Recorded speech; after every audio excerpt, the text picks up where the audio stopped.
Magandang araw sa ating lahat. Kamusta kayo? Sa ating mga kababayan from Luzon, Visayas, and Mindanao.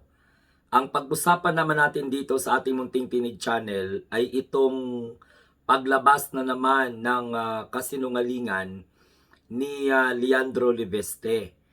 Hindi ko nga alam, no, bilang ordinaryong tao, kung ano ba talaga ang gustong mangyari nitong damuhong na ito, sapagkat ang kanyang target ngayon ng kanyang paninira at kasinungalingan ay walang iba, ang Executive Secretary Ralph Recto. So ano ba ang gusto niyang ipaabot, no? Ano ba ang gusto niyang mangyari?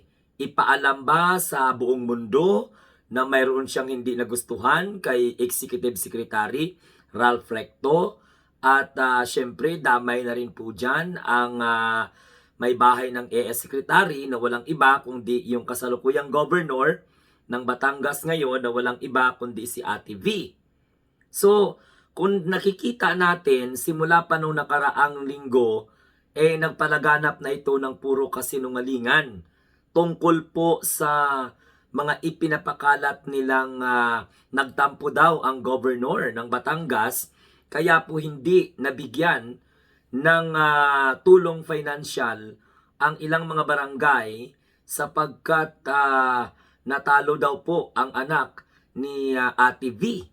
Mga kamunting tinig, kung ganitong klase kadumi na propaganda ang gamitin ni Leandro Liveste sa mga rekto sa Batangas, aba, halatang halata masyado na ngayon pa lang pumosisyon na, no, ang animal para po siguro sa kanyang balak na magiging gobernador ng Batangas. Pero ang punto na ito, mga kamunting tinig, mga kababayan, ano po ang kredibilidad ngayon ni Leandro Liveste na iharap sa mga tao sapagkat ang dami-dami niyang mga naumpisahang mga pasabog na hindi niya man po natapos.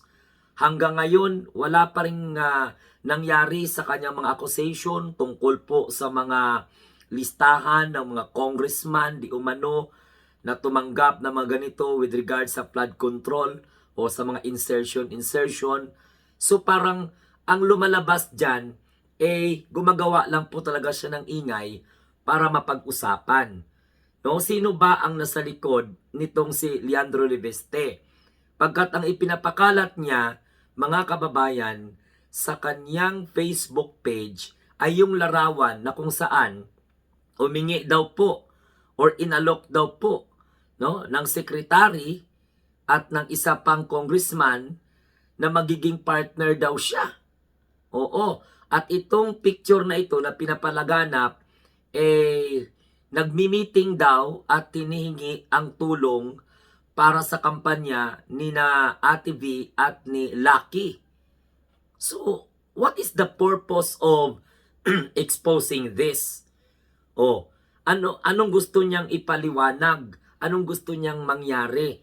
Ipamuka na siya po ay nilapitan para hingian siya ng tulong para manalo itong si Lucky at saka si Ate V. So yung picture ba yan ay totoo? O anong purpose na hihingi siya sa Kongreso ng oras para maimbestigahan daw di umano yung mudos o para daw po sa ikakabuti ng bayan? Sigurado kang bata kang congressman ka na para sa bayan yung gagawin mo o para dyan sa personal interest mo?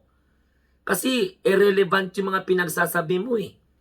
Kung gusto mong talunin ang susunod, ang rekto sa susunod, si Ate V, gumawa ka lang ng paraan, hindi sa ganitong bagay. So ano naman ang kinalaman ng Kongreso? O i-expose mo ang kanilang modus para ano? Para ikaw ay titingnan ng taong bayan na malinis? Ang tanong nga, ang dami mong dinakdak, ang dami mong chinismis. Nagiging bakla na nga tuloy. I'm very sorry sa ating mga kapatid, no, na mga LGBTQ plus member. Pero itong si Leandro Liveste parang tuloy, puro chismis na lang ang pinapairal. Bata ka pa sa politika. No, sana malayo pa ang narating mo, Leandro Liveste, kung hindi ka sumama sa kampo ng mga demonyo. Kung hindi ka nagpapauto dyan. may pera ka, ang bata mo pa. O, sabi ng mga naniniwala sa iyo, matalino ka.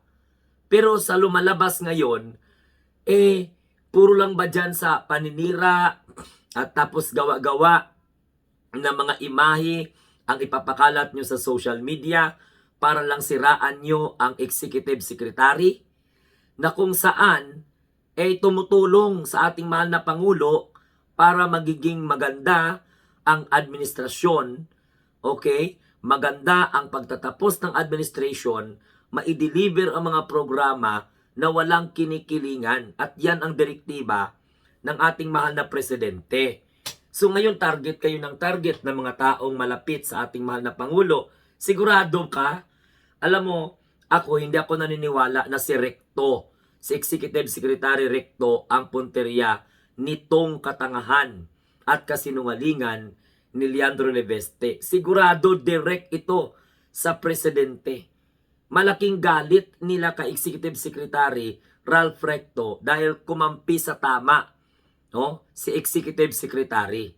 Ngayon, Leandro, kung may problema kang political o personal sa mga Recto sa Batangas, huwag mo nang kaladkarin ang Kongreso sa kagaguhan mo.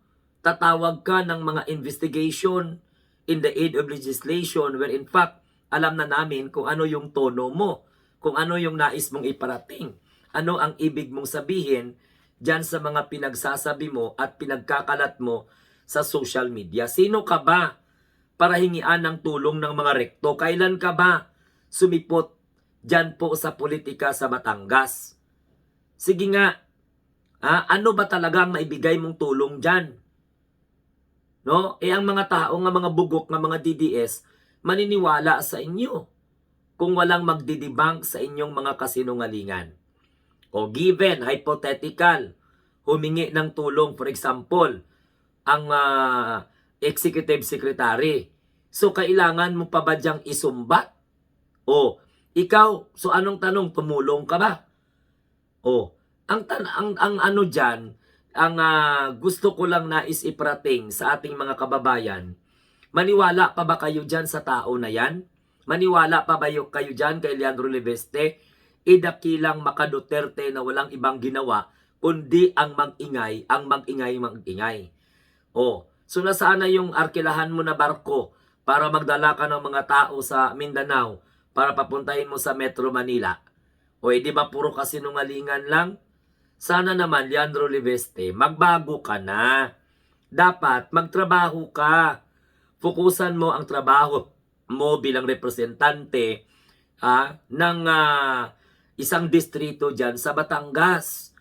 Pinasinungalingan na nga ng ABC President na kung saan ay talagang hinarangan yung mga barangay captain para hindi makadalo sa mga activity na kung saan ay namigay po ng tulong financial ang ating mahal na Pangulong Bongbong Marcos mula po sa pondo ng taong bayan, ibigay po sa mga barangay, not only dyan sa Batangas, kundi sa buong Pilipinas. So 42,000 na mga barangay ang mabibigyan ng ganyang klaseng programa sa direktiba ng ating mahal na Pangulong Bongbong Marcos. Pero ang ginagawa ni Leveste, mag-intriga.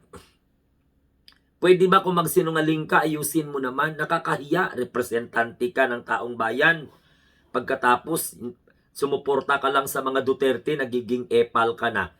Nagiging gano'n na lang ka babaw ang iyong akala namin matalino ka. Mayaman ka, matalino ka, maimpluwensya ka. Pagkatapos, gagamitin mo lang yan sa kasinungalingan. Yung mga usapin pa nung mga kampanya nung mga nakaraan, kailangan mo pang i-discuss.